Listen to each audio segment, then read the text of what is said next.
Okay, चलो तो start करते हैं आज का ना। सो लास्ट हमने कहाँ तक कर लिया था? कल हमने कुछ वैदिक जो टाइम पीरियड था उसके बारे में कुछ इंपॉर्टेंट चीज़ें पढ़ ली थी। किन किन चीज़ों के बारे में हमने जाना था यहाँ पर वैदिक में, जो जो हमने देखा था कि ओके वैदिक में ये चीज़ें भी होती है, बताओ। आप लोगों को उनके जोग्राफिकल एक्सपेंशन के बारे में पता है कि कहाँ कहाँ तक वो लोग रहा करते थे? हाँ जी, जोग्राफिकल एक्सपेंशन। जोग्राफिकल एक्सपेंशन मैंने बताया तो था आपको। जोग्राफिकल जो उनका एक्सपेंशन था वो एक पर्टिकुलर एरिया के अराउंड था, और उस एरिया को हमने क्या नाम दिया था? उस एरिया को हमने नाम दिया है सप्त सिंधु। तो ये बताया तो था आप लोगों को। और इस सप्त सिंधु में ही हमने कुछ नदियों के बारे में यहाँ पर पढ़ा था, जिनमें हमारी बहुत सारी मतलब छोटी छोटी नदियाँ थी। अब वो जो छोटी छोटी नदियाँ हैं उनका क्या क्या नाम है वो आप लोगों को याद रखना है, ठीक है। जैसे सबसे पहली नदी का नाम आप देखोगे क्या था? इंदस का तो आपको पता ही है। इंदस को हम क्या बोलते हैं? सिंधु बोलते हैं, ठीक है। उसके बाद बहुत सारी है। झेलम को क्या बोला गया? यस, वितास्ता। चिनाब को? यस, अस्किनी। रावी? परुष्णी, ठीक है। इसके बाद आप अरे, ठीक है, रावी तक यहाँ हो गया। और कौन कौन सी नदी थी? ब्यास, सतलुज। हाँ, ब्यास को? यस, विपाशा। इसके बाद आता है आपका झेलम, चिनाब, रावी। सतलुज को होता है, सतलुज का नाम क्या था? सतलुज, सतलुज। सतलुज का नाम पता है किसी को? हाँ जी, सतलुज का नाम पीछे मैंने बोला भी था इनको याद कर लेना है, क्योंकि इनको याद नहीं करोगे तो दिक्कत हो जाएगी। सुतुदरी, ठीक है, सतलुज का नाम है आपका सुतुदरी। और इसके बाद आती है आपकी सरस्वती रिवर। सरस्वती रिवर का हमने नाम पढ़े थे, घाघर था, ठीक है, घाघर ले लो। या एक और नाम मैंने आपको उसका बताया था, घाघर के अलावा कौन सा नाम था? हाकरा। ये दोनों नाम आप एक साथ यूज कर सकते हो, इंटरचेंजेबली आप इनको यूज कर सकते हो। क्लियर? बस इतना आपको याद रखना था। फिर मैंने आपको बताया था कि यहाँ पर मतलब इसमें तो यही था जो ज्योग्राफिकल एक्सपेंशन था। फिर मैंने आपको इसका क्या बताया था? पॉलिटिकल सेटअप बताया था, ठीक है। कौन सा सेटअप? पॉलिटिकल सेटअप में क्या क्या बताया था आपको? सबसे छोटी एंटिटी आपकी कौन सी होती है, बताओ? सबसे नीचे क्या होता है? सबसे नहीं नहीं, असेंबलीज में नहीं, असेंबलीज में नहीं। जैसे एक क्रोनोलॉजी चलती है ना, तो वो सबसे छोटे में हमारे पास क्या होता है? घर होता है ना, ग्रह। ये पढ़ाया था मैंने आपको, ग्रह वगैरह। एक बार याद करो, जब मैंने महाजनपद के टाइम से मतलब महाजनपद वाला आपको इंट्रो दे रहा था तब बताया था आप लोगों को। चलो उसको छोड़ो। यहाँ पर जो घर का हेड होता है उसको क्या बोलते थे? या किंग जो होता था उसको क्या बोलते हैं, बताओ? किंग को क्या नाम दिया गया, क्या टर्म दिया? राजा तो बोलते थे, पर एक गाय से रिलेटेड टर्म भी तो दी थी हमने। गोपा, हाँ गोपा दी थी, और गोमती, ठीक है। उसके बाद आपको हमने क्वीन से रिलेटेड क्या टर्म दी थी, बताओ? महिषी, ठीक है। क्वीन से रिलेटेड आपकी थी महिषी, वेरी गुड। इसके अलावा भी आपको मैंने दो तीन चीजें यहाँ पे बताई थी कि जो किंग का स्टेटस है वो कैसा होता था। मतलब किंग हेरिडिटरी होता था कि इलेक्टेड होता था? दोनों होता था, ठीक है। कहीं कहीं पर आपको उसको हेरिडिटरी देखने के चांसेस मिलेंगे, and there are some places जहाँ पर आपको इलेक्टेड भी देखने को मिलेगा। अब इलेक्टेड है तो मतलब कोई ना कोई कमेटी से इलेक्ट हुआ होगा। फिर हमने यहाँ पर पढ़ी थी चार तरह की ट्राइबल असेंबलीज, ठीक है, जिनको हम बोलते हैं ट्राइबल असेंबलीज। तो ये जो चार तरह की ट्राइबल असेंबलीज आपकी हुआ करती थी, ठीक है, इनके नाम क्या कहते हैं? सभा, ठीक है, समिति, विधाता, एंड गण, ठीक है। आपको याद भी होगा सभा, समिति, विधाता, गणा किस किस के काम आते हैं, ये हमने अच्छे से पढ़ चुके हैं। वो हमारा पॉइंट ऑफ डिस्कशन आज का है ही नहीं। फिर जब मैंने लास्ट में आपको एक और चीज बताई थी, that is your governance system. तो कल लास्ट में जाते जाते आपको बताया था गवर्नेंस सिस्टम के बारे में कुछ इंपॉर्टेंट पॉइंट। सबसे पहला point, no judicial officer,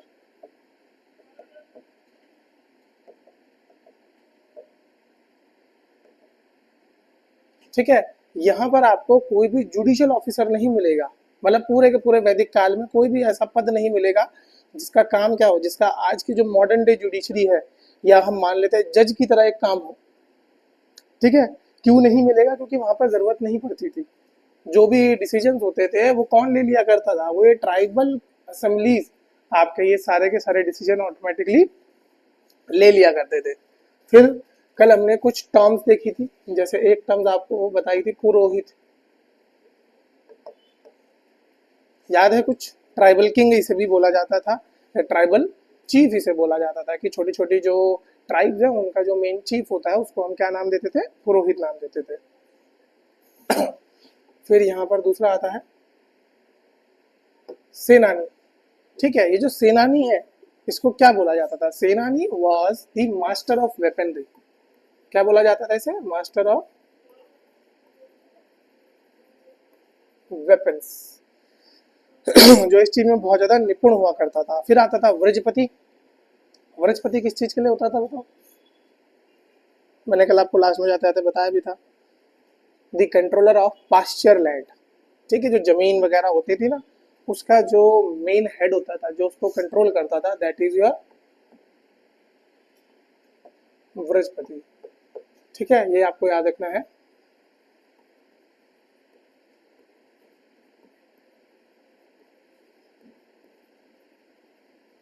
controller of pasture land, clear?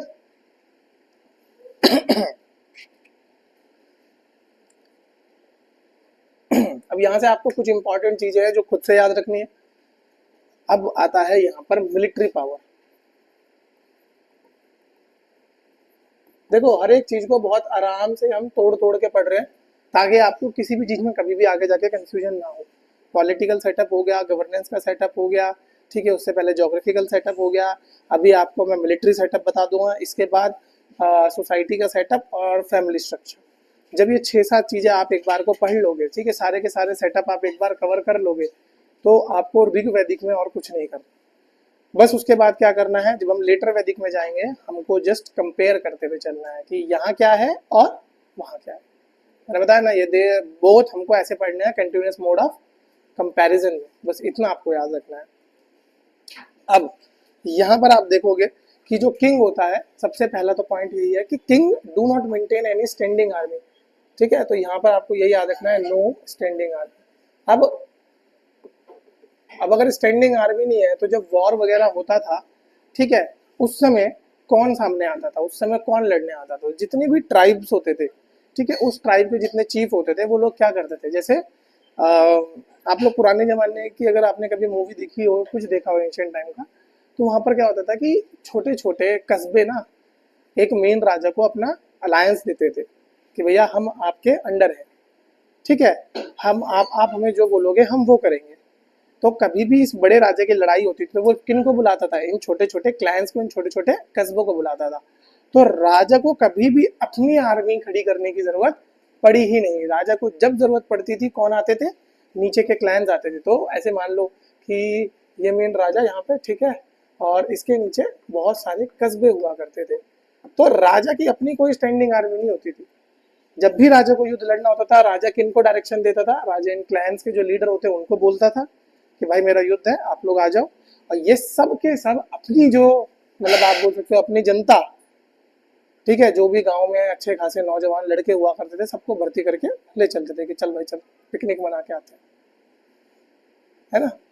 जैसे अच्छा ये बताओ, मैंडेटरी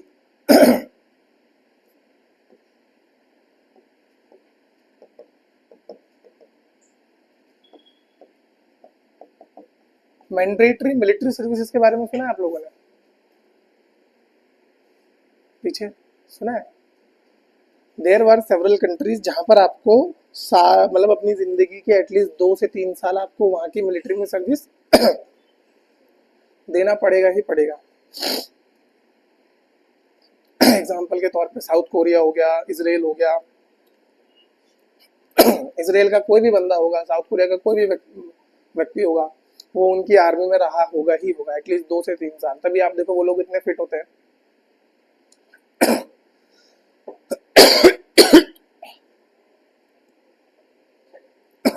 इंडिया में हो सकता है क्या?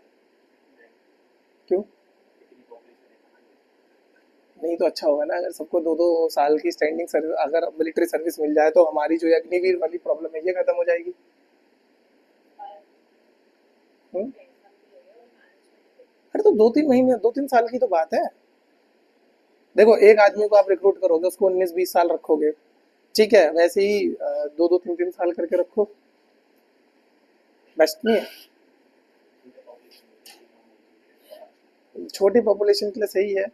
क्यों, बड़ी बड़ी कंट्रीज के साथ क्या दिक्कत है बताओ? अगर बड़ी कंट्रीज भी करना चाह रही हैं तो प्रॉब्लम क्या है बताओ? अगर जैसे इंडिया जैसी कंट्री करना चाहे मैंडेटरी मिलिट्री सर्विस तो क्या है, क्या क्या प्रॉब्लम क्या है? मतलब मुझे तो I don't find any problem कि मेरे को जाने में कोई दिक्कत हो। आप लोगों को है दिक्कत कोई? है क्या दिक्कत है बताओ? है है ना?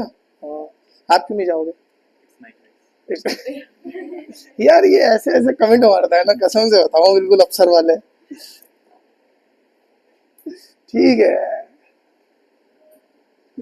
It's my choice. After become civil servant it would never be your choice, you know that. अभी तो आपके पास फंडामेंटल राइट है, once you become a public servant आपके फंडामेंटल राइट छिन जाते हैं। इस बारे में पता है ना? बस ध्यान रखना।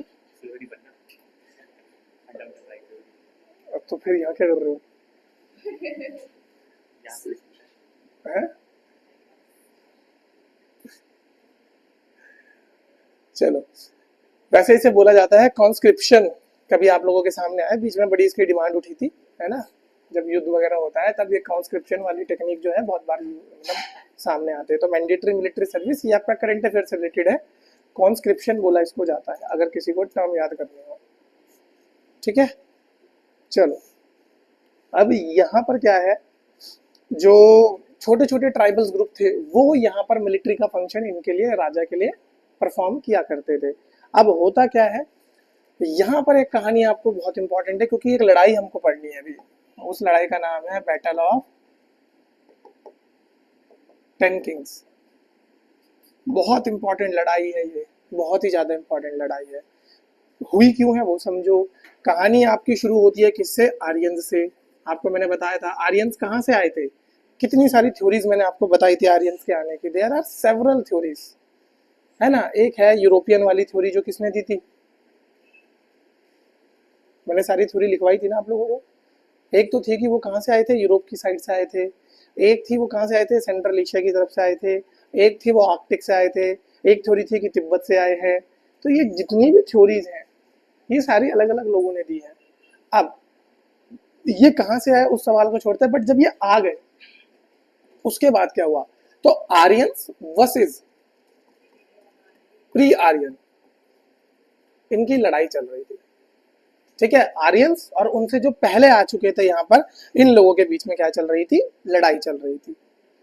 ठीक है, अब ऐसा तो हुआ नहीं होगा कि सारी की सारी ट्राइब्स एक साथ आ गई। सब लोग क्या है, धीरे धीरे धीरे धीरे करके आए हैं।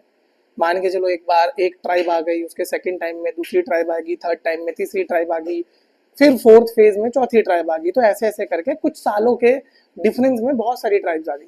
अब इन ट्राइब्स में भी इंटरनल कॉन्फ्लिक्ट होने लग गया।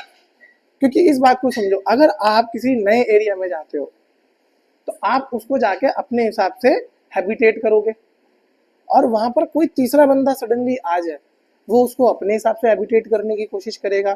तो क्या आप दोनों के बीच में कॉन्फ्लिक्ट होगा कि नहीं होगा? I think it is very natural. ये समझ लेना या ये मान के चल लेना कि जो आर्यंस, ठीक है, जो प्री आर्यंस थे और जो आर्यंस है उनके बीच में लड़ाई होना तो बहुत ही नॉर्मल सी बात हो गई थी। तो इन लोगों के बीच में जो लड़ाई होती है वो कैसे होती है?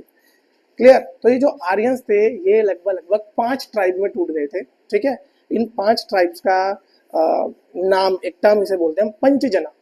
ये ध्यान रखना कि आर्यंस कितनी ट्राइब्स में टूट गए थे? 5 ट्राइब्स में टूट गए थे, और इन 5 ट्राइब्स को मिला के बोला जाता था पंचजना। बस ये टर्म याद रखना। अब जो डोमिनेटिंग आर्यंस थे, फॉर एग्जाम्पल भारतास, सबसे जो डोमिनेटिंग ट्राइब थी सभी आर्यंस में, वो ट्राइब का नाम था भारता।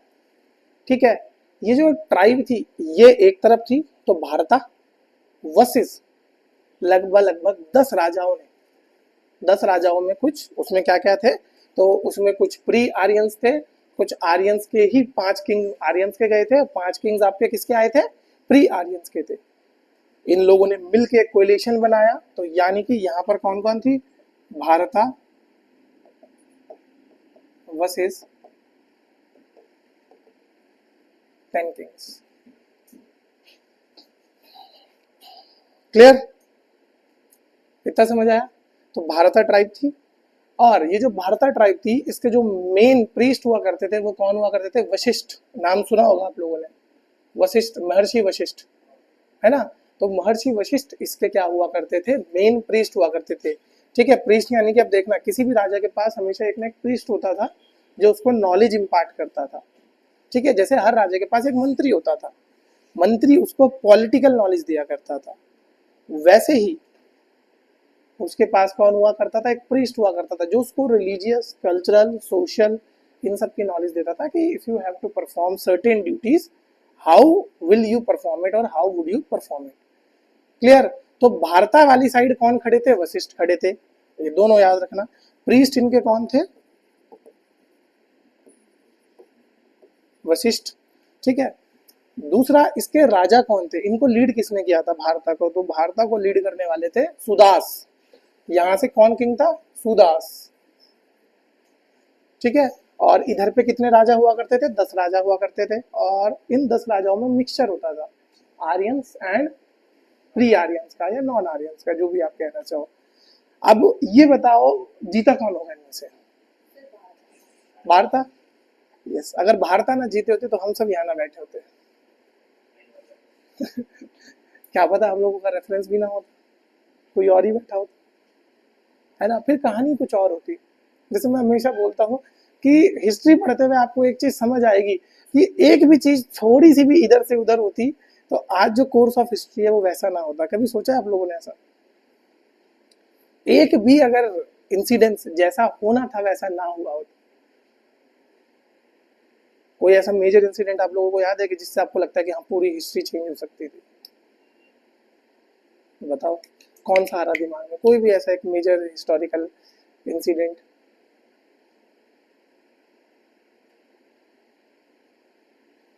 बताओ बताओ, कोई तो याद आ रहा होगा आपके हिसाब से, कुछ तो होगा जिससे पूरी हिस्ट्री चेंज हो जाए। या हमारी पूरी इंडियन हिस्ट्री में सबसे इंपॉर्टेंट इवेंट क्या था, गुड, आज़ादी थी। और 1857 की क्रांति, ठीक है। और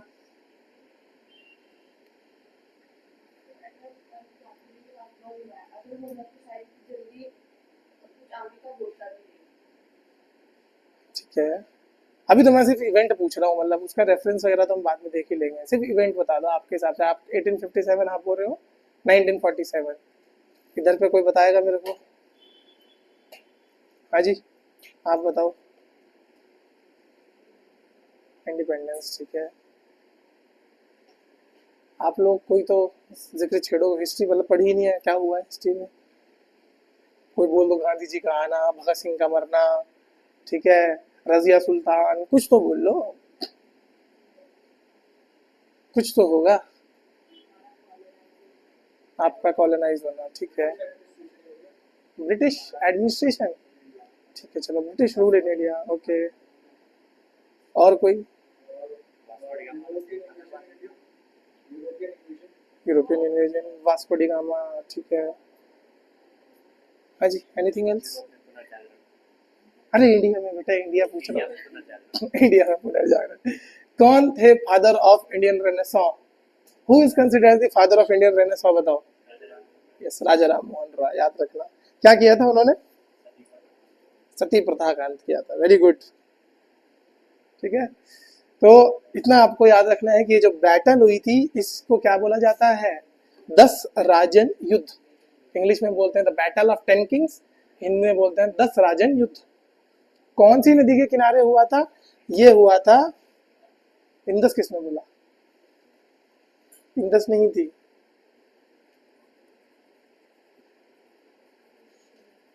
परुष्णी। मॉडर्न डे नाम बताओ परुष्णी का, यस, रावी नदी के किनारे हुआ था। ध्यान रखना, अभी यूपीएससी पता है क्या खेलती है, मैं आपको बिल्कुल रिसेंट एग्जांपल बताता हूँ। अभी 13 तारीख को जो एग्जाम हुआ है ना यूपीएससी का, तो एक बहुत सिंपल सा सवाल पूछा उन्होंने सीडीएस में। मतलब इतना सिंपल सा सवाल ना कि थोड़ी भी हिस्ट्री पढ़ी है, थोड़ा भी गांधी को जानता तो फट से आंसर दे देगा। लेकिन 2 सेकंड के लिए मैं बच्चों को पेपर सॉल्व कराते हुए मैं खुद अचंभे में आ गया। मैंने ये क्या सवाल है यार, जब जब तक मेरे को उसमें क्लिक नहीं हुआ, क्योंकि मैं इंग्लिश मीडियम वाला हूँ तो मुझे एकदम से क्लिक तो हुआ नहीं। उसमें लिखा हुआ था which among the following is considered as the राज्य गुरु ऑफ गांधी जी। अब अगर मैं इसी को इंग्लिश में बोल दूं तो शायद आप आंसर कंसीडर कर भी लो, क्योंकि बहुत सालों से सेम सवाल पूछा जा रहा है। In short, UPSC was simply asking who is considered as the political guru of Gandhi ji in India। पता है किसी को गांधी जी का पॉलिटिकल गुरु कौन था? बताओ, who is considered as the political guru? Option? अरे यार ऐसे मत करो यार, ऑप्शन बनाते बनाते मर जाऊंगा मैं तो। नहीं, you don't have any options. लड़के हो यार, तुम पे ऑप्शंस होते हैं क्या? कुछ भी है। Gokhale, yes, Gopal Krishna Gokhale. Yes, the Gopal Krishna Gokhale is considered as the political guru of Gandhi ji, ध्यान रखना। गुड। बट इसमें प्रॉब्लम क्या थी, जब मैंने भी वो क्वेश्चन देखा तो जब राज्य गुरु दिखा तो 2 सेकंड के लिए मैं भी कंफ्यूज। मैंने राज्य गुरु, पूरी हिस्ट्री पढ़ ली मैंने, आज तक राज्य गुरु नहीं सुना यार। तब मुझे बाद में समझ आया कि ये बस थोड़ा सा घुमा के पूछने के लिए, इसलिए कभी कभी आपसे रावी नदी ना देके वो परोसनी डाल देगा, या बैटल ऑफ 10 किंग ना देके वो 10 राजनी युद्ध डाल देगा, ठीक है, या 10 राजना युद्ध डाल देगा। अब वहां कंफ्यूज मत हो जाना एट द एंड, ठीक है। मैं पहले ही बता रहा हूँ, कुछ टाइम पे यूपीएससी पूछता बहुत आसान है, कान मरोड़ के पूछता है तो हम पकड़ नहीं पाते, ठीक है। मैं सिर्फ तुम्हारी बात नहीं कर रहा, मैं भी नहीं पकड़ पाता। ऐसा नहीं है कि मैं पकड़ लेता हूँ, मुझे भी टाइम लगता है, धीरे धीरे फिगर आउट होता है मुझे भी। ओके, तो इस 10 राजना के युद्ध में आपका कौन जीत गए? भारत आज जीत गए, बहुत बढ़िया। अब 2 ट्राइब्स मिली, ठीक है, जो मैंने आपको बताया भी था। इन 2 ट्राइब्स की कहानी बहुत इंपॉर्टेंट है। कौन कौन सी 2 ट्राइब्स की है?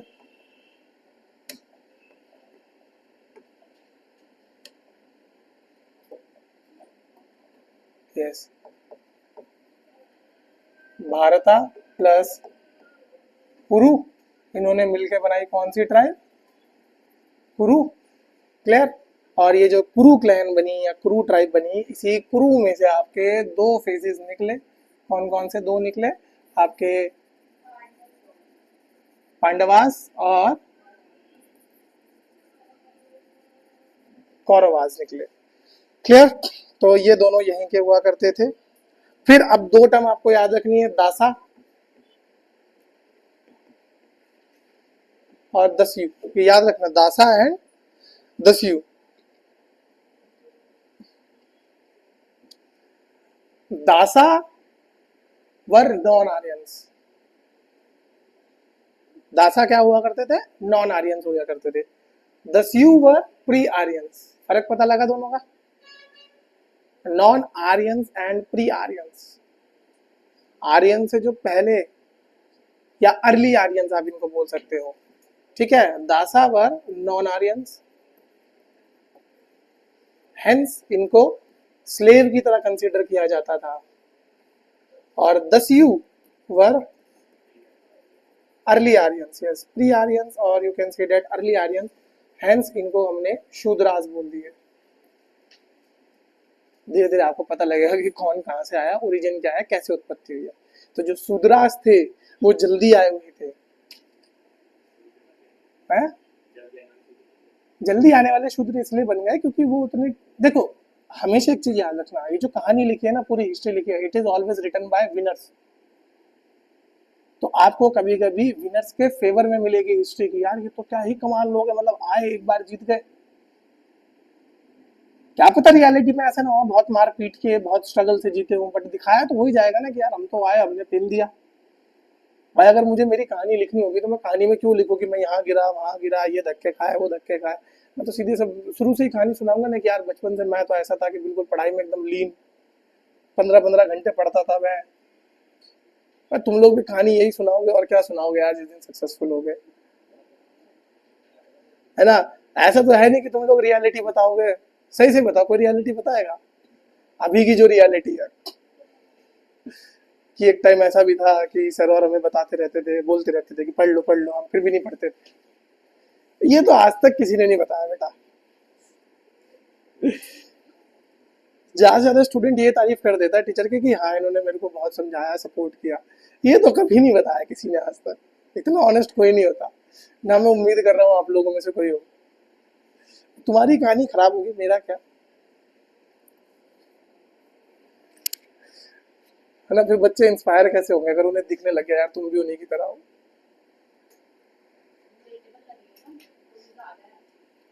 Relatable, nice, good thought.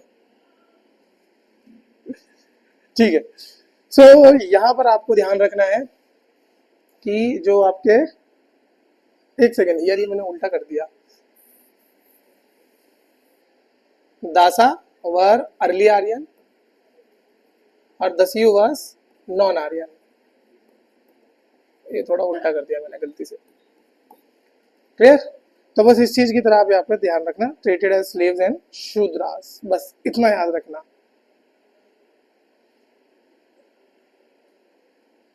अगर आप बात करोगे ये जो लेटर आर्यंस आए, मतलब जो मेन आर्यंस जो भी जीत गए, भारता कुरु वगैरह, ये दासास की तरह तो फिर भी एक तरफ को थोड़ा सा सॉफ्ट नेचर रखते थे, लेकिन दस्युस को दे कांट इवन टॉलरेट। ठीक है, इसीलिए वो कभी भी समाज का पार्ट भी उन्हें नहीं मानते थे, इतना ज्यादा उन्होंने समाज में उनको इंक्लूड होने दिया ही नहीं। ठीक है। आपको ध्यान रखना है कि जो दस्युस होते थे वो यूजुअली फैलस की पूजा करते थे। जैसे फैलस वर्शिप मैंने आपको हड़प्पा के टाइम में बताई थी, क्या होती है फैलस वर्शिप।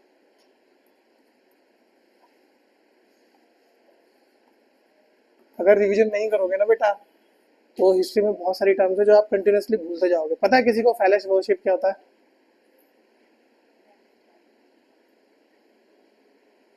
बताओ भाई फैलस वर्शिप। गूगल कर सकते हो, ऐसी कोई दिक्कत नहीं है। हाँ भाई, पीछे कोई। फैलस वर्शिप हड़प्पा के टाइम पढ़ाया मैंने, लिखा है एग्जैक्ट। हाँ जी आप। हिंदी अनुवाद यार, हिंदी बता दूंगा तो समझ ही आ जाएगा ना। लिंग की पूजा। ठीक है। हम्म। ये वॉरशिप नहीं, वर्शिप वर्शिप। आपने वॉरशिप लिख दिया। अरे राइटिंग पर मत जाओ यार मेरी।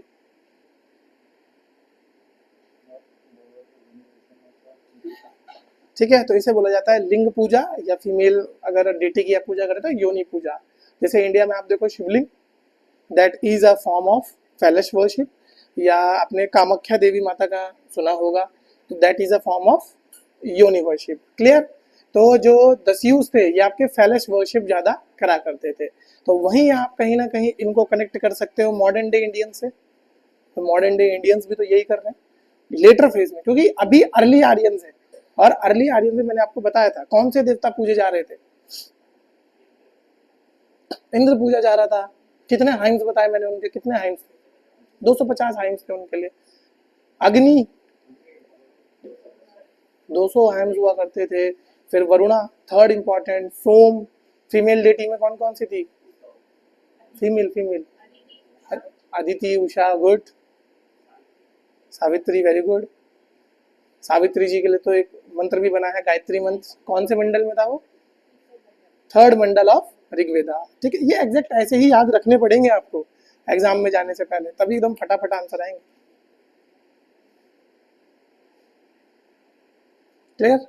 एक दिन ट्राई करूंगा कि आपको हड़प्पा के क्वेश्चंस और मतलब जितने भी मैं 20-30 करवा पाऊँ, अगर हो पाए तो मैं आपको यहीं पे बैठ के कराऊंगा। ठीक है। तो एक हड़प्पा हो जाएगा, इंडस वैली जैसे ही पूरा होगा फिर इंडस के क्वेश्चन करेंगे, ज़्यादा नहीं, मतलब एक क्लास में खत्म हो जाए बस इतना ही करेंगे। प्री टाइप के क्वेश्चन लोग देखते रहना उसमें आराम से, ज़्यादा आपको सोचने की जरूरत भी नहीं पड़ेगी। और अलग अलग जितने भी पेपर हुए हैं मोस्ट रिसेंट एग्जाम से, मतलब पिछले 2 से 3 साल में जो एग्जाम्स हुए हैं उन्हीं के लेके आऊँगा, जैसे CDS, NDA, CFPF। ठीक है, सिविल सर्विसेज, बस इनके एग्जाम्स के। क्लियर। एक बार ये खत्म करते हैं फिर करते हैं दोनों चैप्टर। चलो, है कुछ बोला किसी ने? हाँ, अब पीछे हुआ है ना गुरुद्वारा बेटा।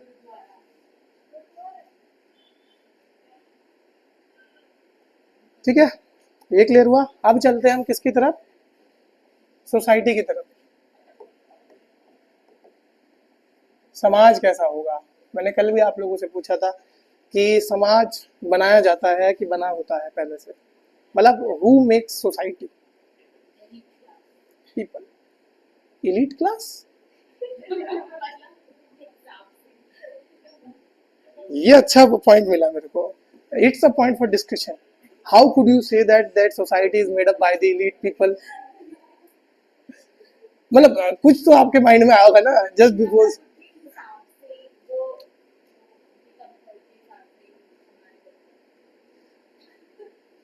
ठीक है, यू कुड हैव सेड कि इलीट क्लास सर्व, सॉरी, जो सोसाइटी होती है ज्यादातर सर्व करती है इलीट क्लास को, बट मैंने हमेशा बोला ना, सवाल सही, आप जितना सही सवाल पूछोगे उतना सही जवाब मिलता है।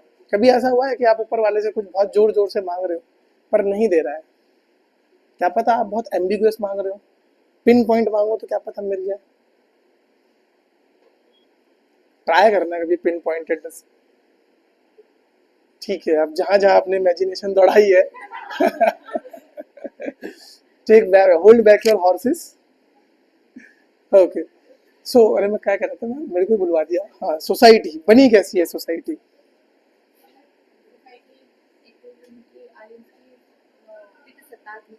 ठीक है, वैल्यूज से गुड। ठीक है,